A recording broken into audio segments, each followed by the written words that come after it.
Washing મશીનમાં બરફ નાખીને જુઓ, કમાલ જોઈને હેરાન રહી જશો. હેલો ફ્રેન્ડ્સ, આજના આ વિડીયોમાં હું શેર કરીશ તમારી સાથે ક્લિનિંગ ટિપ્સ, ઓર્ગેનાઇઝેશન આઈડિયા, જુગાડુ આઈડિયા તેમજ કિચન ટિપ્સ. વિડીયો ખૂબ જ હેલ્પફુલ છે, તો વિડીયોને સ્કીપ કર્યા વગર જોજો. તો ચાલો શરૂ કરીએ. સૌથી પહેલી ટ્રીક છે જીન્સ માટેની. આપણી પાસે ઘણી બધી એવી જીન્સો હોય છે કે જે એકદમ નવી હોય પરંતુ ટાઈટ થતી હોય, એના કારણે આપણે એને એમ જ મૂકી દેતા હોઈએ છીએ. જ્યારે આવી ટાઈટ જીન્સ તમારે ઇમરજન્સીની અંદર પહેરવી હોય તો એના માટે એક જુગાડુ આઈડિયા જોઈએ. તો શું કરવાનું છે કે અહીંયા એક પતલું રબર લઈ લઈશું આપણે. તો રબરને આપણે આ રીતના જે બટન છે એની અંદર આ રીતે પહેરાવી દેવાનું છે અને ત્યારબાદ જે જગ્યા પર આપણે બટન ફિક્સ કરતા હોઈએ ત્યાંથી એક વખત એને પસાર કરીશું અને ફરીથી આપણે એને જે બટન છે એની અંદર લગાવી દઈશું. જે જીન્સ છે એ ટાઈટ હોય તો બટન છે એ પહોંચતું ના હોય, તો આ રીતના રબરની મદદથી તમે ઇઝીલી એને ફિક્સ કરી શકો છો. અને જો ઉપરથી તમે બેલ્ટ પહેરશો તો દેખાશે પણ નહીં કે આની અંદર તમે રબરનો યુઝ કર્યો છે. ઇમરજન્સીમાં આ હેક ખૂબ જ કામ લાગે છે. એક વખત ટ્રાય કરીને જરૂર જોજો. નેક્સ્ટ ટ્રીક છે આ રીતના પેપરના બેગને લઈને.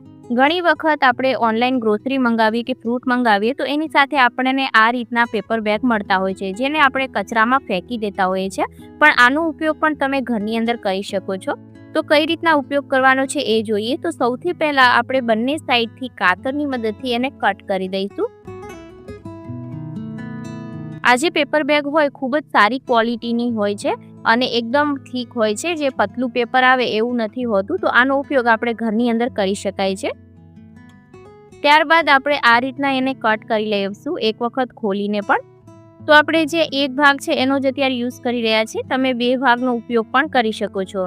હવે આનો ઉપયોગ તમે કઈ રીતના કરી શકો. તો આપણા ઘરની અંદર ઘણા બધા એવા ડ્રોઅર હોય છે કે જ્યાં લાઇનર નથી હોતા, તો ત્યાં તમે આનો એઝ અ સેલ્ફ લાઇનર તરીકે ઉપયોગ કરી શકો છો. આ રીતના સેલ્ફ લાઇનર રાખવાથી શું થશે કે એક તો તમારે બહારથી ખરીદવા પણ નહીં પડે અને આ રીતના ડ્રોઅર તમારે ક્લીન કરવા હોય તો તમે ઇઝીલી સેલ્ફ લાઇનરને હટાવીને ક્લીન પણ કરી શકો છો. ઘરના દરવાજા કે બાલ્કનીમાં જે આ રીતના સ્ટીલની જાળી હોય છે, અમુક ટાઈમ પછી એની શાઇન ઓછી થઈ જતી હોય છે. તો આજે આપણે એને ક્લીન કરવા માટેની એક ટ્રીક જોઈશું. તો ઓછા ખર્ચની અંદર તમે ઘરે જ એક સોલ્યુશન બનાવીને તૈયાર કરી શકો છો. તો એના માટે મેં અહીંયા એક સ્પ્રે બોટલ લઈ લીધી છે. ત્યારબાદ આપણે એની અંદર ઉમેરી દઈશું વ્હાઇટ વિનેગર, જે આપણે ચાઇનીઝ જમવામાં ઉમેરતા હોઈએ. તો અહીંયા થોડું જ વિનેગર લેવાનું છે. ત્યારબાદ આપણે એની અંદર ઉમેરીશું કોલગેટ. તો તમને બધાને ખબર હશે કે કોલગેટ છે એ કોઈ પણ વસ્તુને ચમકાવવામાં ખૂબ જ મદદરૂપ હોય છે. ત્યારબાદ આપણે એની અંદર પાણી ઉમેરી દઈશું. તો અડધો ગ્લાસ જેટલું મેં પાણી લીધું છે અને ત્યારબાદ કોઈ પણ ડિશ લિક્વિડ અહીંયા તમે ઉમેરી શકો છો. તો થોડું જ ડિશ લિક્વિડ ઉમેરવાનું છે અને ત્યારબાદ આપણે આ રીતના બંધ કરી અને એકદમ સારી રીતના મિક્સ કરી લઈશું, જેથી એકદમ સારી રીતના જાગ થઈ જાય. ત્યારબાદ હવે જે સ્ટીલની જાળી છે એના પર આપણે આ રીતના સ્પ્રે કરીશું અને કોઈ પણ કપડું અથવા ટિશ્યુ પેપરની મદદથી એને વાઇપ કરી લઈશું. અહીંયા તમારે વધારે મહેનત પણ નહીં લાગે અને આસાનીથી જે સ્ટીલની જાળી છે એકદમ નવા જેવી ચમકવા લાગશે. ફક્ત સ્ટીલની જાળી જ નહીં પરંતુ આપણા ઘરના દરવાજાના જે સ્ટીલના હેન્ડલ હોય છે એને ક્લીન કરવા માટે પણ તમે આનો ઉપયોગ કરી શકો છો. એના સિવાય કિચનના જે ડ્રોઅર હોય જેની જાળી પણ સ્ટીલની હોય છે, તો એને ક્લીન કરવા માટે પણ તમે આનો ઉપયોગ કરી શકો છો. ખૂબ જ ઇફેક્ટિવ છે અને ઘરની વસ્તુઓમાંથી જ બની જાય છે. તમે અહીંયા જોઈ શકો છો કે આપણી જાળી કેટલી સરસ રીતના શાઇન કરી રહી છે. આજકાલ મોટા ભાગના લોકો કપડાં ધોવા માટે વોશિંગ મશીનનો ઉપયોગ કરતા હોય છે, પરંતુ જ્યારે આપણે વોશિંગ મશીનની અંદર કપડાં ધોઈએ છીએ ત્યારે જે સ્પિન મોડની અંદર કપડાં ડ્રાય થાય ત્યારે કપડામાં ખૂબ જ વધારે કરચલીઓ પડી જતી હોય છે, જેના કારણે આપણે એને ઇસ્ત્રી કર્યા વગર પહેરી નથી શકતા. તો આજે હું તમારી સાથે એક એવી ટ્રીક શેર કરીશ જેનાથી કપડાં પર બિલકુલ પણ કરચલી નહીં પડે અને તમારો જે કપડાને ઇસ્ત્રી કરવાનો ટાઈમ છે એ પણ બચી જશે.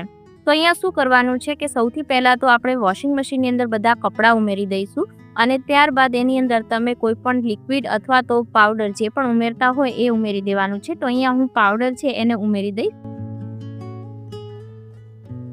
ત્યારબાદ આપણે મશીનને બંધ કરી દઈશું.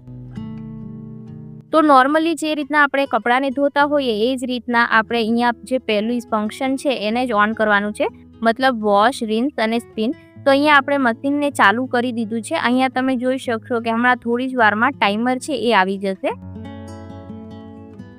તો અહીંયા તમે જોઈ શકો છો કે આપણું ટાઈમર છે 48 મિનિટનું આવી ગયું છે. તો કપડાને પહેલા આપણે વોશ અને રિન્સ થવા દઈશું. તો અહીંયા તમે જોઈ શકો છો કે વોશ અને રિન્સ થઈ ગયા છે. હવે જે લાસ્ટ મોડ છે સ્પિનનો ત્યારે આપણે શું કરીશું કે મશીનને થોડીવાર માટે બંધ કરી દઈશું અને આપણે ઢાંકણને ખોલી લઈશું અને ત્યારબાદ આપણે એની અંદર ઉમેરી દઈશું બરફ. તો 4 થી 5 આઈસના ક્યુબ લેવાના છે અને એકદમ નાના હોય એ જ લેવાના છે. એને ઉમેરી અને ફરીથી આપણે મશીનને સ્પિન મોડ ઉપર ચલાવી દઈશું. હવે તમને હું જણાવી દઉં કે બરફ આમાં શું ઉપયોગ કરશે.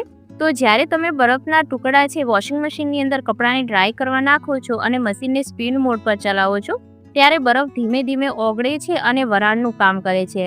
આ જે વરાળ છે એ ડ્રાયરની અંદર કપડાની જે કરચલીઓ છે એને ઢીલી કરે છે, જેના કારણે કપડાં એકદમ સ્મૂથ અને પ્રેસ જેવા જ થઈ જાય છે. મતલબ કે વધારે પડતી કરચલીઓ નથી પડતી અને જ્યારે તમે એની અંદરથી બહાર કાઢી અને તમારે પહેરવા હોય કપડાં તો પણ તમે પહેરી શકો છો. નોર્મલી આપણે જ્યારે કપડાને ડ્રાય કરીએ ત્યારે એટલી બધી કરચલી પડી જાય છે કે એને ઇસ્ત્રી કર્યા વગર પહેરાતા નથી. તો આ હેલ્પથી આ કામ તમારું ખૂબ જ આસાન થઈ જશે. તો અહીંયા તમે જોઈ શકો છો કે ટાઈમર આવી ગયું છે. તો અહીંયા હું તમને એક વખત કપડાને પણ બતાવી દઈશ કે આની અંદર બિલકુલ પણ કરચલીઓ નથી પડી.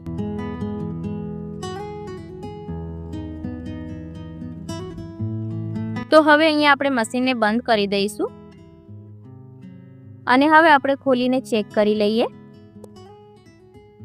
તો અહીંયા તમે જોઈ શકો છો કે આ જે ટોપ છે આની અંદર બિલકુલ પણ કરચલી નથી અને એકદમ સ્મૂથ છે.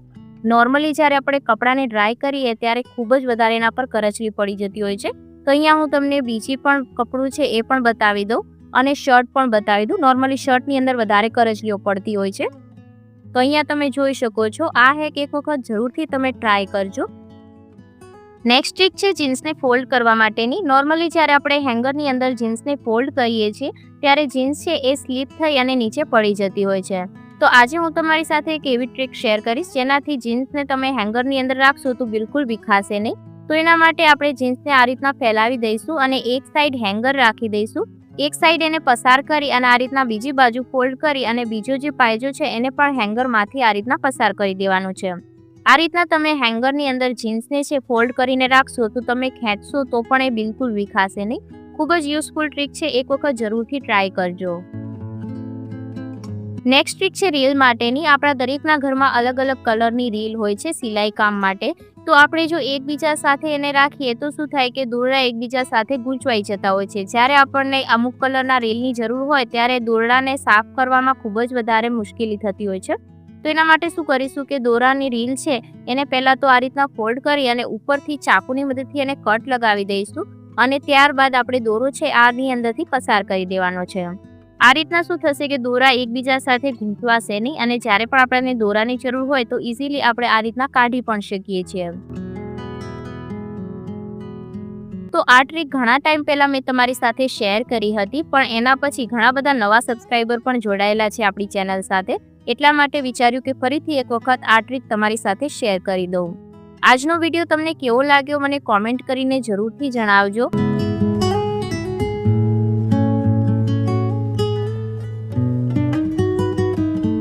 તો આ રીતના આપણે બધી જ જે રીલ છે એને અરેન્જ કરી અને કોઈ પણ કન્ટેનરમાં રાખી શકીએ છીએ જેથી રીલના દોરા છે એકબીજા સાથે ઉલઝતા નથી. આજનો વિડીયો જો તમને પસંદ આવ્યો હોય તો વિડીયોને લાઇક, શેર અને ચેનલને જરૂરથી સબસ્ક્રાઈબ કરજો અને સૌથી વધારે તમને કયો હેક પસંદ આવ્યો એ મને કોમેન્ટ કરીને જરૂરથી જણાવજો.